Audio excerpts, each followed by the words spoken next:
네, 아침에 뉴욕 증시가 끝나게 되면은 외신 헤드라인들이 쏟아지게 됩니다. 그중에 이제 조정의 이유가 나오게 되는데요. 지표의 부진은 이해를 하겠는데 대북 이야기가 첨언이 돼서 조금 껄끄럽습니다. 뉴욕 증시 조정의 이유에 이 북한 리스크가 들어가 있어서 어떤 내용인지, 특히 미사일 방어 체제인 MD라는 용어가 또 등장했는데요. 외신 쪽 반응을 다시 한번 점검해 보도록 하죠. 글로벌 마켓 나우 김희욱 전문위원입니다. 사실 시장이 받을 리액션을 생각하면은 앞에 이렇게 특집으로 만드는 것 자체도 사실 부담스러운 게 정말 진심입니다. 하지만 어제 저도 밤새 CNN, 블룸버그 이런 외신 방송을 봤는데요. 심지어는 뭐 우리를 따라 했는지 여기다가 한반도 지도를 그려놓고 북진 계획까지 어떻게 치고 올라가면 몇 분 걸린다, 평양까지 몇 분, 이렇게까지 심각하게 밤새도록 외신에서도 북한 문제를 다뤘습니다. 시장의 반응도 예외가 아니었는데요. CNN 머니 마감 브리핑 먼저 살펴보실까요? 전 세계 금융권의 심장부라고 할 수 있는 미국 뉴욕 증시 마감 브리핑에 드디어 이렇게 북한이라는 단어가 등장을 하고 있습니다. 북한발 리스크에 미 증시가 급락을 했다. 그냥 외신도 뭐 예외는 아닙니다. 월스트리트저널 아시아판 보시면은요, 뭐 북한 관련 기사가 관심 기사 1위, 그리고 뭐 이 밑에 내려가도 전부 북한 내용, 분석 기사, 앞으로 전망, 지난 도발 사례 등등등. 다음에 로이터 통신의 마감 브리핑으로 바로 넘어오셔도요. 역시 월가가 털썩 주저앉은 것은 바로 북한 때문이다. 그러니까 이런 것 자체가 국내에 투자하는 외국인들이 보기에 좋을 이유가 하나도 없다는 거죠. 글쎄요, 참 뭐든지 세계적으로 인정받는다는 거는 의미가 있지만 이거는 좀 아닌 것 같아요. 왜냐하면은 바로 선의의 피해자가 있을 수밖에 없는 그런 이유 때문인데요. 오늘 우리 증시 입장에서도 그야말로 잔인한 4월 4일이 될 수도 있지 않나, 이런 좀 우려가 저도 되고요. 로이터 통신으로 넘어와서 다시 보시기로 하죠. 그리고 오늘 미 증시 뭐 안 그래도 지금 숨고르기가 좀 필요했던 이런 시점에서 북한의 도발 위협과 이에 반응한 미 국방장관 발언이 또 문제가 됐는데요. 기자회견을 통해서 북한이 이런 표현을 썼네요. 보니까 리얼하고 클리어하다. 우리나라 말로 좀 바꾸기가 좀 어려웠는데요. 분명하면서도 실질적 위험 상황에 인식됐다라면서 앞에서 얘기한 MD, 미사일 디펜스 스트럭처인가요? 뭐 이런 건데, 미사일 방어 체계를 괌에 전격 배치하겠다는 성명을 발표하면서 투자자들 사이에서는 전형적인 위험 자산 회피 현상이 일었고, 이에 미 증시 전업종 모두 하락 마감을 했다는 내용입니다. 미 증시 10개 구성업종 전부 하락 마감을 했다 이거죠. 여기다가 금요일 고용지표가 또 중요한데, 오늘 ADP 민간 고용보고서가 예상을 밑도는 부진한 결과를 나타내자 이틀 뒤 정부 공식 고용보고서에 대한 우려도 한 발 앞서 나왔다, 이런 점이고요. 또 하나 뭐 장중에 속보로 나온 것 같은데, 샌프란시스코 연준 총재 존 윌리엄즈가 올 여름 정도면은 연준 양적 완화의 가장 중요한 키를 잡고 있는 고용이 뚜렷한 회복 기조를 나타낼 것이고, 이때부터 슬슬 준비를 해서 연말에는 연준이 기존 양적 완화를 조금 정리할 것이다, 이런 발언을 한 것도 미증시 하락세를 부추겼다는 설명이고요. 오늘 미증시에서는 거래량이 평소보다 10%가량 많은, 그야말로 거래량이 실린 대량 매도세가 쏟아졌는데, 이런 상황에서도 록히드 마틴, 제네럴 다이나믹스, BAE 시스템 같은 미국의 방산주들, 이런 상황에서도 유일하게 날아올랐다, 강세를 나타냈다는 내용입니다. 근데 뭐 또 한 가지 좀 걱정되는 거는요, 최근에 오바마 대통령의 총기 규제안 때문에 이 워싱턴에서 상당한 로비 능력을 갖추고 있는 이 무기 관련주, 이 무기 거래하는 이 회사들이 약간 좀 내심 불편했을 텐데, 혹시라도 이번에 북한을 타겟으로 너 잘 만났다 이러면서 자신들의 이 매출 증대를 위한 이상한 시도를 할 위험도 있지 않을까, 그냥 제 생각이고요. 뭐 정보기관을 통해서 파악되고 이런 게 아니라 시장의 관점에서 보기에 이렇다는 거죠. 그게 바로 어제 뭐 F-35 전투기 60대 주문했다고 했나요? 그래서 전투기 만드는 회사 록히드 마틴, 그 다음에 무기 만드는 회사 등등이 어제 시장에서 올랐다는 거, 우리한테 결코 좋은 이슈가 아닙니다. 자, 다음 민간 연구소들의 이 첩보성 리포트들이 또 쏟아지고 있는데요. 그래도 가장 공신력 있는 기관의 리포트 하나를 보실까요? 로이 인스티튜트라고요. 국제 정세 전문 연구기관인데요. 화면 보실까요?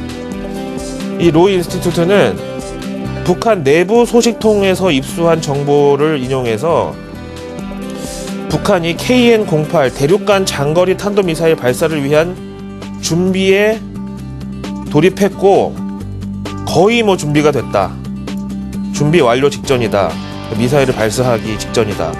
이런 첩보를 접수했다고 발표를 했는데요. 미 정부는 여기에 대해서 공식적으로 인정하거나 부정하거나 입장 표명을 하지 않았지만은 현재 미국과 호주 등 우방국들과의 미사일 방어 공조 시스템 가동을 준비하고 있는 것으로 밝혀졌다고 나와 있네요.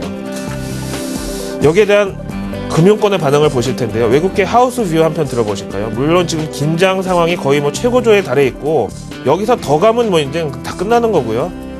어쨌든 벼랑 끝 전술이 거의 벼랑을 한 발짝 앞두고 있는 상황인데 금융사에선 이거 어떻게 보는지 도이치뱅크 리서치 보고서입니다.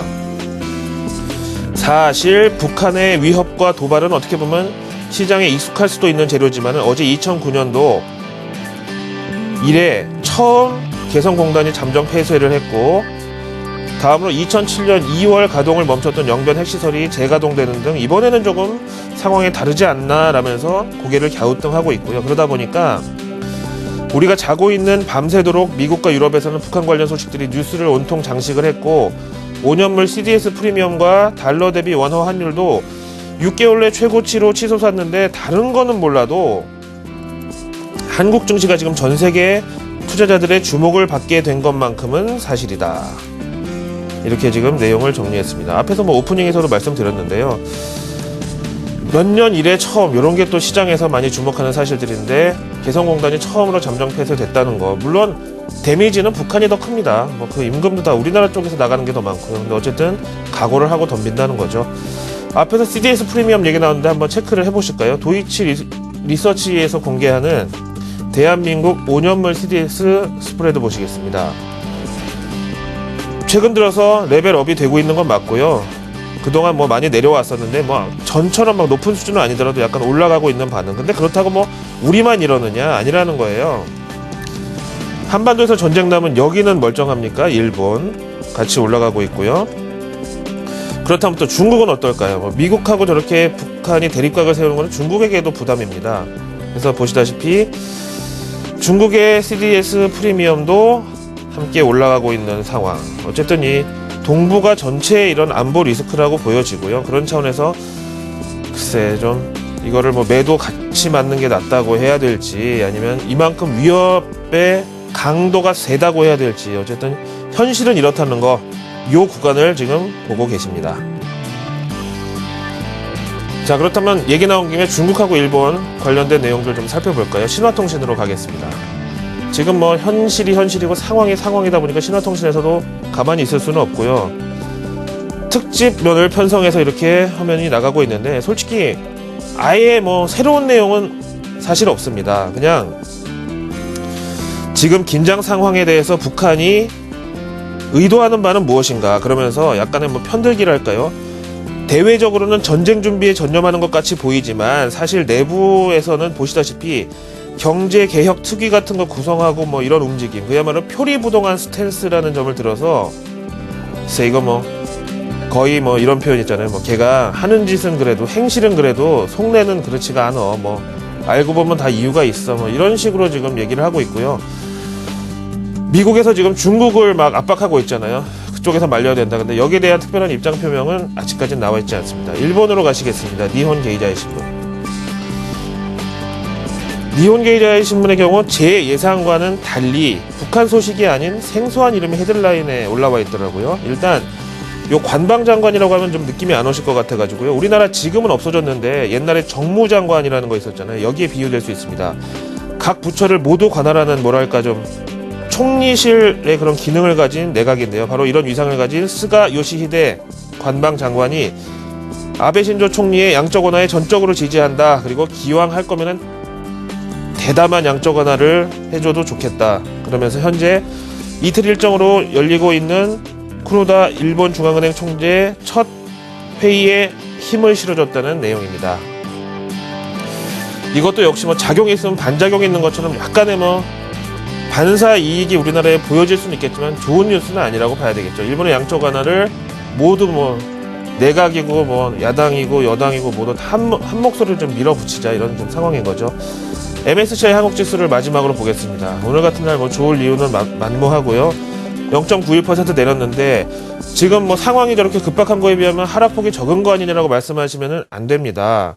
지금 57.91이라는 거는요. 뭐 요 며칠 봐도 뭐 더 이상 빠질 데도 없는데 58선이 1900대 초중반이라고 보면은 58이 깨졌다는 게 의미가 크고요. 지금 외국인들의 투심은 1900 초반도 의미 없다. 뭐 이런 지금 상황인 거고 아직까지는 58선을 회복하는 거부터 일단 외국인이 돌아서는 거 혹은 매도세 진정이라도 일단 이때부터 시작된다는 점을 말씀을 드리겠습니다. 목요일 아침 글로벌 마켓 나우의 김희욱이었습니다.